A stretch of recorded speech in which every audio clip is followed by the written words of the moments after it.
O setor elétrico tem discutido há anos a necessidade de uma reforma do segmento que envolva a abertura do mercado livre, mudança no desenho dos subsídios e também um aprimoramento do modelo de preço de energia, por exemplo.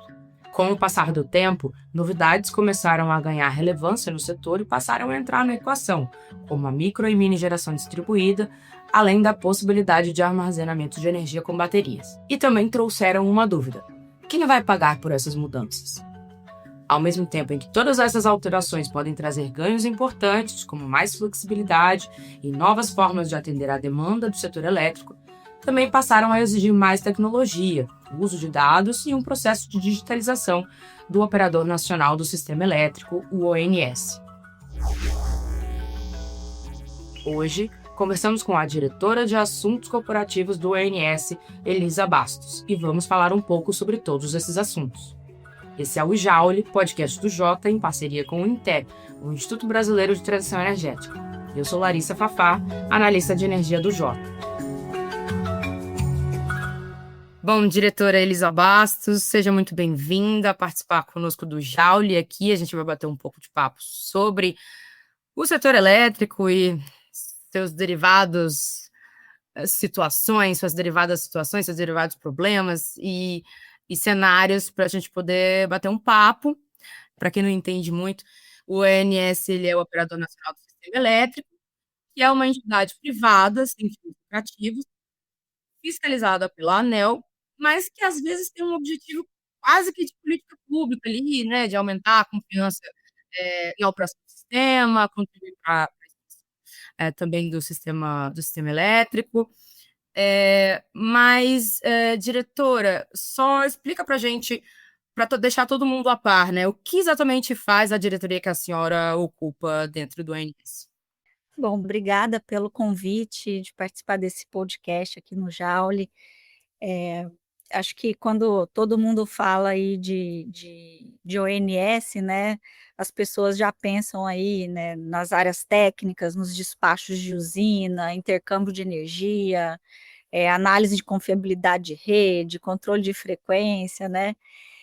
Mas para que tudo isso aconteça, né, com muita precisão e com a segurança que o setor exige, né, tem uma engrenagem de suporte, né, que precisa funcionar com excelência, e é aí que entra a diretoria de assuntos corporativos, que é onde estou, desde 2022, né. Então aqui na diretoria de assuntos corporativos, a gente reúne áreas como jurídico, financeiro, gestão de pessoas, os suprimentos, gestão de facilities também, são áreas que tradicionalmente elas ficariam ali no chamado back office, né, mas hoje elas têm um papel absolutamente estratégico, né, na organização.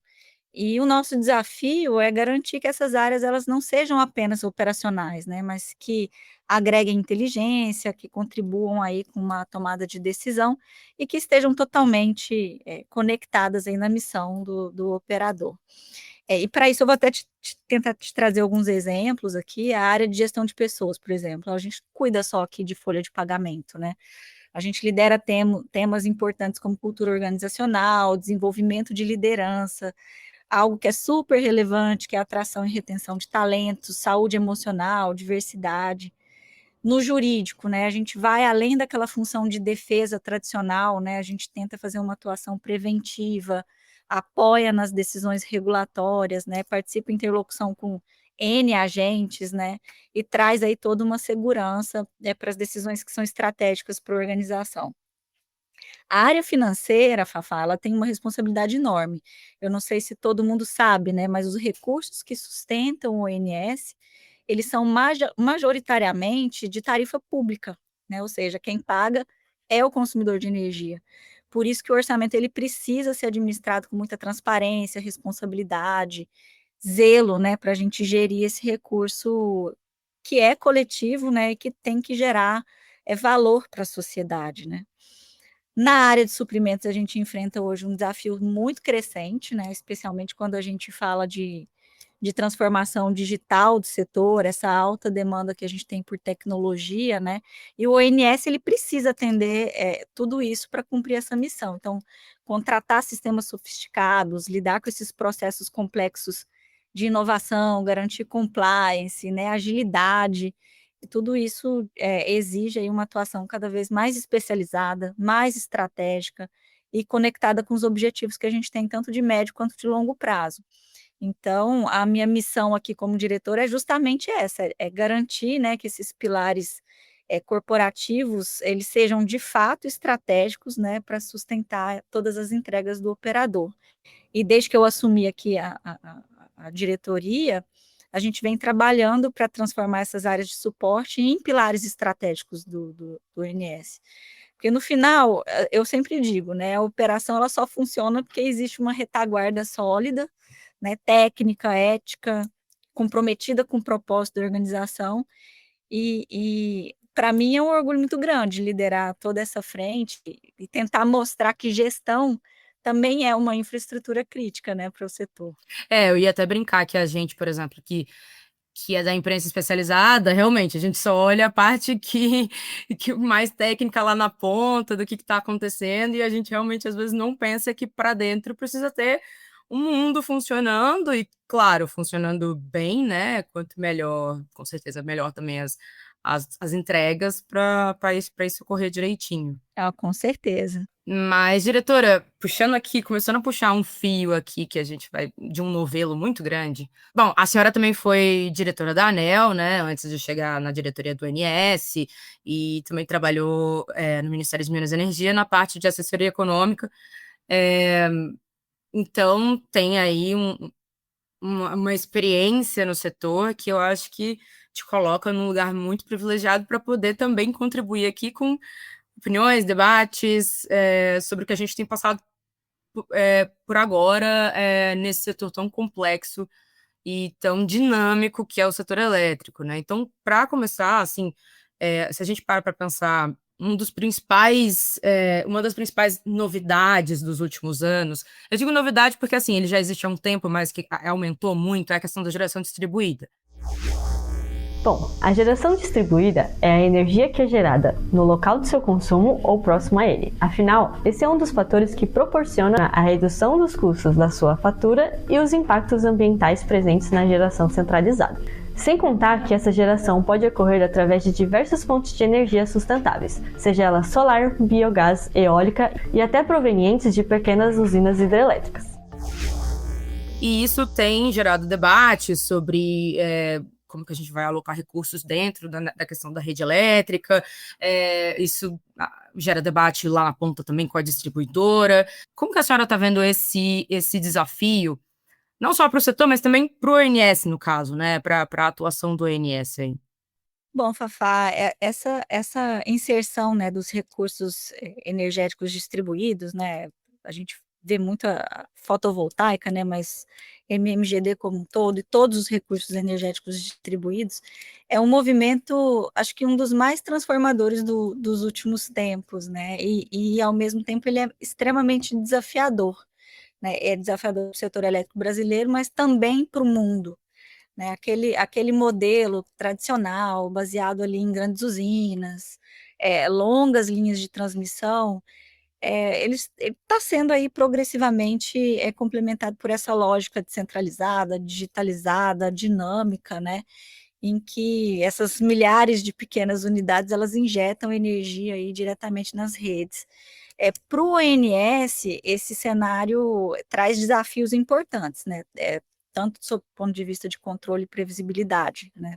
E a GD, ela impacta diretamente a carga que a gente enxerga, né, na hora de operar o sistema. Então ela pode gerar aí distorções entre o consumo real, né, e o que de fato é medido e despachado. Então isso torna para a gente essa tarefa muito mais complexa, né, que é planejar e operar o sistema em tempo real. E exige para a gente aí uma integração mais fina também com as distribuidoras e o uso intensivo aí de dados e de novas tecnologias para fazer essa modelagem. Mas ao mesmo tempo, Fafá, eu vejo que essa transição, ela é uma grande oportunidade, né, ela obriga a gente a modernizar a forma com que a gente opera, ela acelera a digitalização, ela amplia o uso de várias tecnologias e ferramentas, né? E reforça também o papel até da flexibilidade, né? Seja por meio da resposta de demanda, do armazenamento, novos modelos de operacionalização, sejam elas regionalizadas ou não. Então, para o setor como um todo, eu acho que o desafio é garantir que essa evolução ela aconteça, mas que ela aconteça com segurança, com previsibilidade, de forma coordenada, né? E acho que é necessário também a gente aprimorar a integração entre transmissão, distribuição, operação, dar mais clareza regulatória sobre os papéis de cada agente, garantir, né, que isso é muito importante, né, garantir que os custos e os benefícios dessa transformação sejam alocados adequadamente, né. Eu acho que a geração distribuída ela pode sim ser um ativo extremamente valioso para o sistema, mas isso exige aí governança, tecnologia e eu acho que especialmente uma visão estruturada de longo prazo para essa questão. Mas a senhora acha que essa visão estruturada, ela ainda... Porque, assim, a gente tem já um marco legal de GD, a ANEEL discutir isso, o Ministério das Minas e Energia, de alguma forma, também. O que talvez esteja faltando? É mais seguir esse caminho mesmo, ou estamos... É seguir esse caminho, acho que é avançar também nos DSO, né, no papel dos operadores de sistema de distribuição para a gente ter mais previsibilidade. Eu acho que também olhar para a questão da alocação do custo justo e eficiente. Então, existem aí, os marcos legais estão postos, né, regulamentares, eu acho que a gente tem que seguir o que está colocado aí pelas instituições e continuar avançando, né. Esse podcast tem o apoio do Instituto Brasileiro de Transição Energética. O INTE é um think tank do setor energético formado por associações de classe dos segmentos de óleo e gás, energia elétrica, combustíveis e derivações. A gestão é autônoma e apartidária. E o objetivo principal do INTE é fortalecer um ambiente propício à discussão sobre energia no Congresso, oferecendo suporte técnico à Frente Parlamentar de Recursos Naturais e Energia.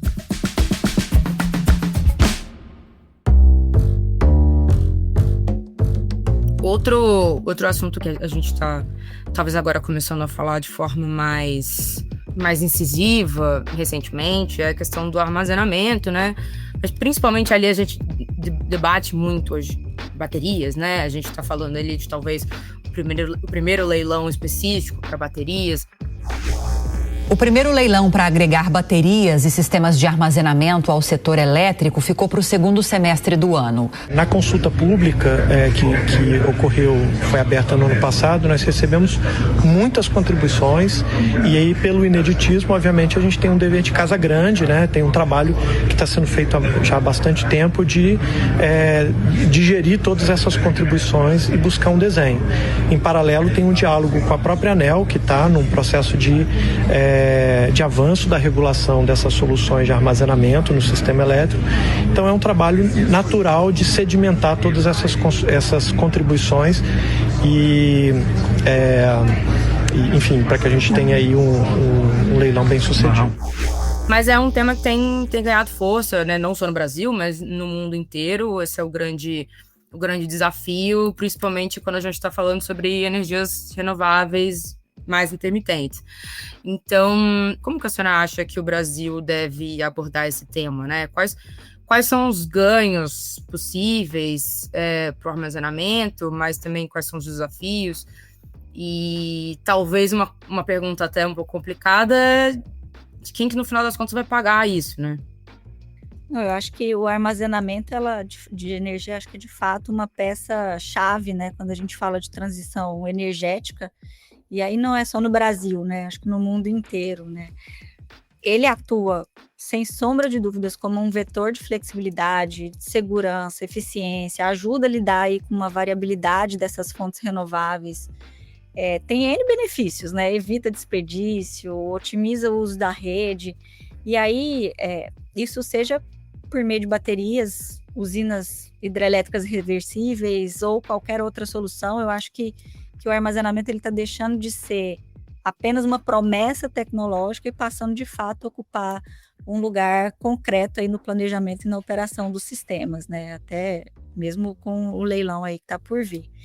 E eu acho que o tema avançou muito, Fafá, principalmente depois que a ANEEL seguiu com a consulta pública, né, 39, que buscou estruturar essa regulamentação para o armazenamento, tanto no nível de geração quanto no nível de transmissão e distribuição, né, para tratar vários temas, de outorga até aspectos de remuneração em fases distintas, né.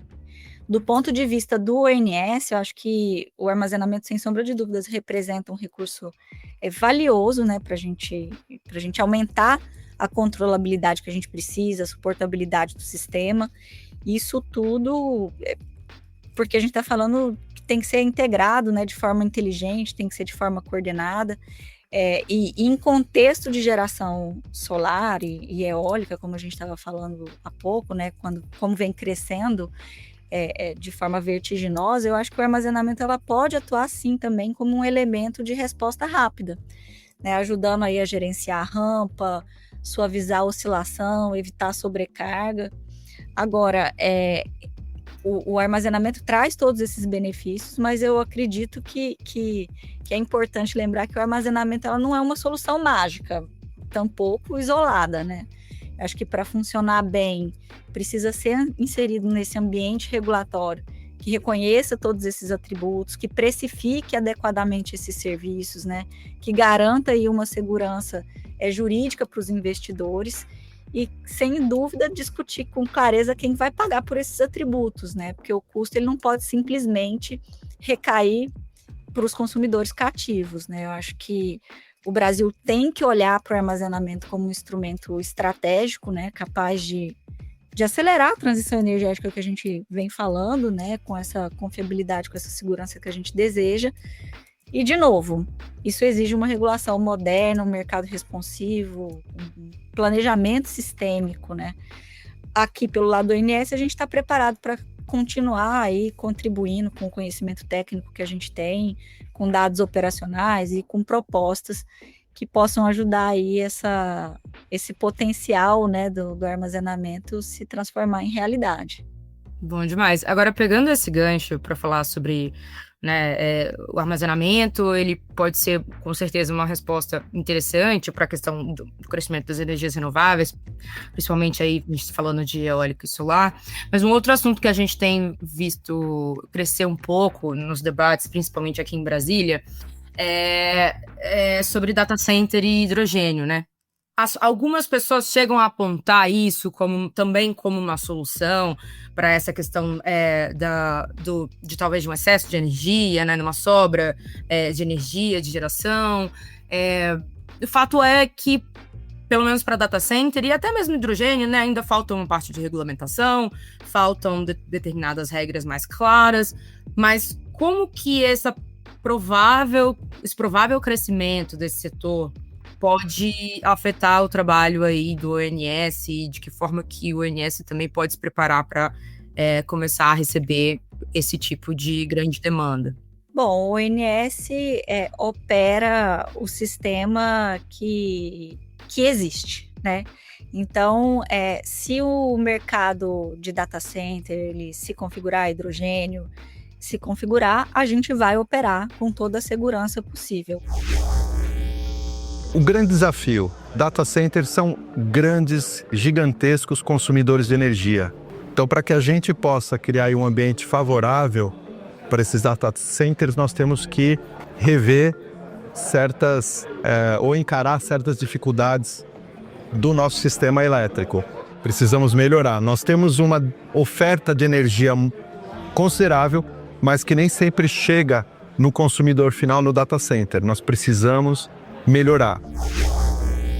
O importante é que exista um planejamento adequado, né, partindo de uma intenção do governo em trazer esse tipo de infraestrutura como política pública, né, como um interesse de política pública para o Brasil.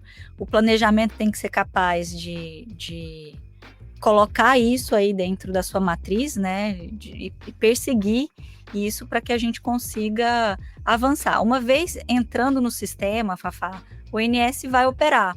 Então, o grande desafio que a gente verifica é como que a gente coordena aí os ativos de geração com os ativos de transmissão para poder fazer a concatenação de tudo isso e a viabilidade, né? Então, acho que o planejamento está olhando isso. Eu vejo que a EPE tem feito estudos, né, relacionados a esse tema para poder considerar isso aí no curto prazo, né, dentro do planejamento. Mas é porque, assim, né, eu entendo que depende claramente de um planejamento do governo, até onde eu consigo entender, e aí pode discordar de mim, esse planejamento ele ainda está em processo, né? Ele ainda não tem regras claras, nem nada muito definitivo, principalmente quando a gente está falando ali de data center, de uma política, né, nacional de data center, mas tentativa de entrar no sistema já teve, né? E por enquanto essas tentativas elas não estão sendo viabilizadas, então justamente que precisa primeiro vir esse planejamento, é isso. Não, sem dúvidas, assim, acho que havendo espaço no sistema, a conexão é possível. Então, acho que essas questões precisam ser equacionadas, né? Porque para que a gente consiga fazer essa coordenação entre carga e geração. Então, havendo o espaço na rede, a gente conecta. Essas tentativas que ocorreram realmente não foram possíveis de serem solucionadas porque não tínhamos espaço em rede, é físico, né? Mas equacionando isso dentro do planejamento, eu acho que a gente não tem dificuldade nenhuma aqui por parte do ONS em avançar com essa questão. Puxando um outro assunto aí rapidinho, sobre o setor elétrico, que a gente está estourando o tempo que eu falei que eu ia ter com você, né? Que eu prometi para você. Bom, como eu comentei, a senhora já foi da MME, já foi da ANEEL, tem uma visão muito ampla ali de setor, de vários lados, né? De vários segmentos do setor, dentro da esfera pública. Um dos assuntos mais debatidos desde que eu comecei a cobrir esse setor, mas muito antes disso, é a questão da reforma do setor elétrico. O setor elétrico vira e mexe enfrenta gargalos. O resultado muitas vezes se reflete na conta de luz com o encarecimento da tarifa de energia, o que aponta a urgência para uma reforma estrutural do setor. É uma grande tentativa de adequar as regras, né, para uma atualidade, mas que essa atualidade mesmo, ela começou lá atrás. Eu nem sei se hoje em dia a gente já não precisaria atualizar mais ainda para questões mais contemporâneas, mas o fato eu imagino que a senhora parta do pressuposto de que a gente realmente precisa de uma reforma, mas partindo desse pressuposto, para tentar entender o que exatamente a senhora pensa que é mais urgente dentro de uma reforma, porque a gente tem textos, o texto que foi proveniente de uma consulta pública no governo lá atrás, né, que hoje é o PL 414 que está na Câmara, é um texto bem grande, mas agora a gente tem essa probabilidade de o governo mandar um texto mais enxuto. Então, do que está ali, o que poderia ser exatamente priorizado na visão da senhora como mais importante? Bom, eu realmente tive esse privilégio, né, de ver o setor elétrico sob diferentes perspectivas no Ministério, na ANEEL, agora no ONS. Eu acho que essa trajetória me dá uma visão sistêmica e uma convicção, que é que sim, o nosso modelo ele de fato precisa evoluir. Então você tem razão quando você parte do pressuposto que eu acredito na necessidade de uma reforma, né? E o modelo que a gente tem hoje, né, assim, que é baseado em contrato de longo prazo, né, leilão centralizado, uma separação muito clara, né, entre geração, transmissão, distribuição, comercialização, acho que ele foi fundamental para a gente garantir toda a expansão da oferta, né, atrair investimento, trazer toda a segurança jurídica, né, que atraiu esse investimento para o setor elétrico. Mas eu acho que ele foi desenhado para uma realidade em que o sistema ele era mais centralizado, né, mais previsível, baseado em grandes empreendimentos. E hoje essa realidade ela não existe mais, né? Hoje a gente tem uma matriz muito mais diversificada, com fontes intermitentes distribuídas, uma mudança profunda também no perfil da carga, né? O maior protagonismo aí do consumidor. esse crescimento vertiginoso do mercado livre, pressão por descarbonização, digitalização, por aí vai, né? Mas o modelo atual, ele não dá conta, né, de responder com agilidade a todas essas mudanças. Ele, de fato, tem gerado, né, ineficiências, sobreposição de encargo, conflito regulatório, sinal econômico desalinhado. Então, realmente, a gente precisa de uma reforma estrutural. É até difícil elencar um tema, tá, Fafá? Mas eu acho que essa reforma estrutural ela não é apenas uma questão técnica, um redesenho contratual.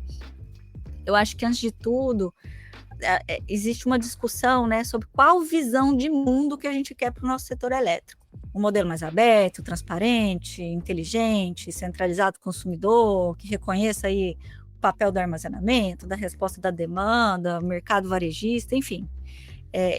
E isso tem que integrar a operação e planejamento, né? Precisa modernizar também a governança, redesenhar sinal de preço, né? Que é um assunto antigo. Desde que eu entrei no setor, eu vejo esse assunto acontecer em termos de discussão, mas o avanço desse tema é lento, né? Isso tudo para a gente proporcionar, né, os incentivos reais, né, e para que os agentes possam se comportar de forma pró-sistêmica, né. Eu acho que isso tem que ser feito com muita responsabilidade, né, respeitando todos os contratos que já existem, né, mas precisa acontecer. E eu acho que a gente tem que olhar isso, cada instituição, ONS, ANEEL, MMS, CE, EPE, os próprios agentes, assim, todo mundo precisa ter muita clareza do seu papel, né? Trabalhar de forma colaborativa, né? E redesenhar um setor que esteja à altura aí desses desafios atuais. E aí, nesse contexto, você me apertou um pouquinho para eu falar um tema, né? Eu acho que a gente tem... É impossível não mencionar, para mim, um dos pontos mais sensíveis do setor, que é a revisão de subsídio tarifário. O ministro de Minas e Energia, Alexandre Silveira, prometeu enviar em 2 meses propostas estruturantes ao Congresso Nacional. Em entrevista ao jornal O Globo, o ministro disse que a ideia é incluir nas propostas o uso de recursos públicos para bancar parte dos subsídios que hoje são pagos por toda a população. Segundo a Agência Nacional de Energia Elétrica, os subsídios devem superar 40 bilhões e meio de reais este ano. Mais de 36 bilhões serão pagos pelos consumidores na conta de luz. Além disso, hoje, por exemplo, os pequenos consumidores arcam com uma conta de luz mais salgada do que a indústria e o grande comércio, que compram eletricidade no Mercado Livre. Para mim, a CDE ela tem crescido de forma muito acelerada, né? Ela tem pressionado a tarifa de energia de uma forma absurda. Em 2024, em 2025, a gente está falando aí de 40 bilhões de reais. É um aumento de praticamente 19%, quase 19%, 18% e alguma coisa nas cotas de CDE, né? Que são repassadas integralmente para a tarifa de energia elétrica. Né? E aí, quando a gente olha o objetivo original da CDE, né, que era promover a modicidade tarifária, universalizar o acesso à energia, custear a tarifa social, eu acho que ele continua sendo legítimo e necessário. Né? No entanto, hoje essa conta abriga aí uma diversidade de subsídios que vão de fonte incentivada, geração distribuída, carvão, reembolso de sobrecontratação de sistema isolado, né? Se a gente olhar só o subsídio de GD, né, a gente está falando de quase R$1 bilhão. Então, eu acho que essa lógica, ela de fato precisa ser revista. Eu não acho que seja razoável que todos os consumidores eles arquem com um custo que é crescente e parece que não tem fim, né? E muitas vezes pouco transparente, né, o que é pior. E principalmente no momento em que a transição energética tem falado de inclusão, de equidade, de sustentabilidade, né? Então, eu acho que é urgente separar os subsídios que têm clara função social, né, que é tarifa social, baixa renda, daqueles outros que acabam distorcendo aí a competição ou beneficiando aí segmentos que já são consolidados e que oneram outros consumidores.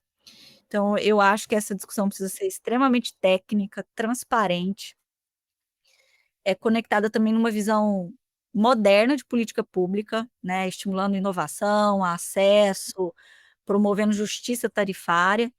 Então, eu acho, Fafá, que uma reforma do setor elétrico que não encare o subsídio de forma honesta, corajosa e responsável, ela vai ser, no mínimo, incompleta. Entendo. E, inclusive, uma das coisas que eu reparo, assim, né, eu tenho 6, 7 anos cobrindo esse setor e muito próximo do Congresso, a sensação que eu tenho é que a cada vez mais que a CDE vai crescendo, vai ficando mais fácil colocar mais coisas dentro da CDE.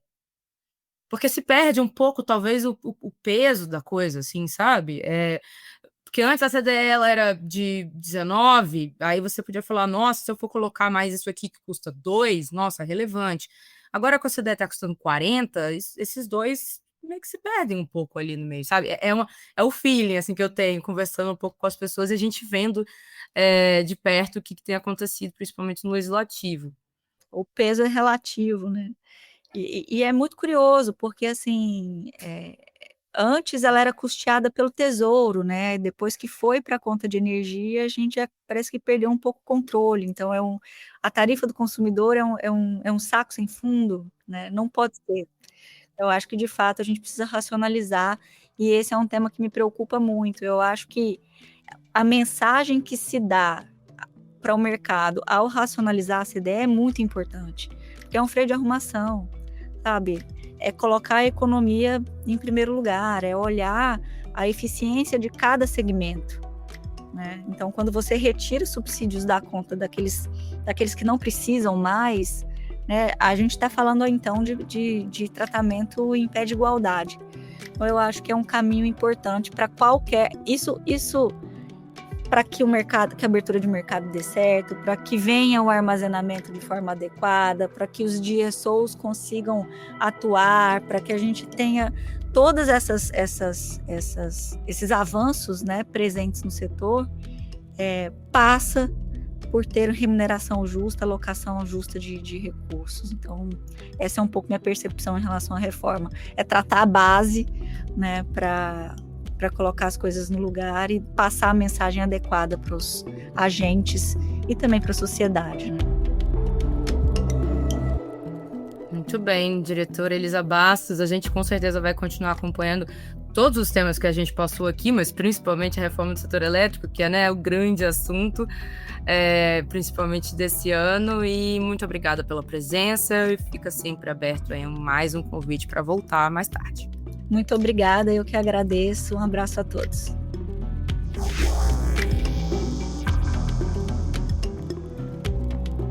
Esse foi o Jaule dessa semana. O podcast de energia do Jota é uma parceria com o Instituto Brasileiro de Transição Energética, o INTE. A produção é do Estúdio Jota, a nossa área para guiar marcas a pautar o debate público e impactar tomadores de decisão. Neste programa colaboraram João Guilherme Lacerda, Letícia Paiva, Flávia Berri e André Rossi. Foram usados áudios de Prime Energy, Jovem Pan News, GRI Club e TV Cultura. Nos vemos numa próxima.